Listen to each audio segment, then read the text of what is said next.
দুধকুমারের দুটি পয়েন্টে বিপদসীমার উপর দিয়ে পানি প্রবাহিত হচ্ছে। ধরলা সেতু এলাকা থেকে আরো জানাবেন মমিনুল ইসলাম মঞ্জু। কখনো ভারী, কখনো মাঝারি, কখনো হালকা বৃষ্টিপাত অব্যাহত রয়েছে।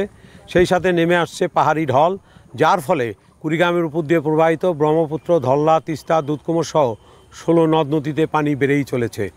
আজকে তিস্তার কাউনিয়া পয়েন্টে বিপদসীমার 20 সেন্টিমিটার উপর দিয়ে পানি প্রবাহিত হচ্ছে। পাশাপাশি দুধকুমারের যে পাটেশ্বরী পয়েন্ট আছে সেখানেও পানি বিপদসীমা অতিক্রম করে 5 সেন্টিমিটার উপর দিয়ে প্রবাহিত হচ্ছে। এর ফলে এইসব নদীর যে অববাহিকার যে নিম্নাঞ্চলগুলো রয়েছে সেখানে কিন্তু পানি ঢুকে পড়েছে।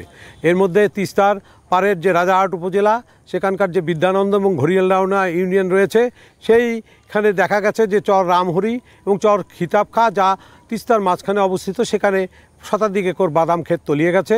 পার্শ্ববর্তী আবার খিতাবখা গ্রাম রয়েছে, সেখানে কিন্তু আবার ভাঙনের শুরু হয়েছে। আজকে আমরা দেখেছি যে সেখানে 2টি পরিবার গৃহহীন হয়েছে। এছাড়াও ব্রহ্মপুত্র আছে এবং দুধকুমার নদী আছে, সেখানে পানি বৃদ্ধি পাওয়ায় সেখানকার আবার যে বোয়ালমারি গ্রাম রয়েছে নুনখাওয়া ইউনিয়নের, সেখানকার যে বন্যা নিয়ন্ত্রণ বাঁধ সেটি ভাঙনের হুমকিতে পড়েছে। তো যার ফলে এখন কিন্তু বন্যা পরিস্থিতির সৃষ্টি হয়েছে, আর আশঙ্কা করা হচ্ছে যে এই পরিস্থিতির আরও অবনতি হবে, যার ফলে মানুষের দুর্ভোগ কিন্তু বাড়তেই থাকবে। এই ছিল কুড়িগ্রামের নদ নদীর পানি বৃদ্ধি এবং বর্তমান পরিস্থিতি নিয়ে সর্বশেষ তথ্য।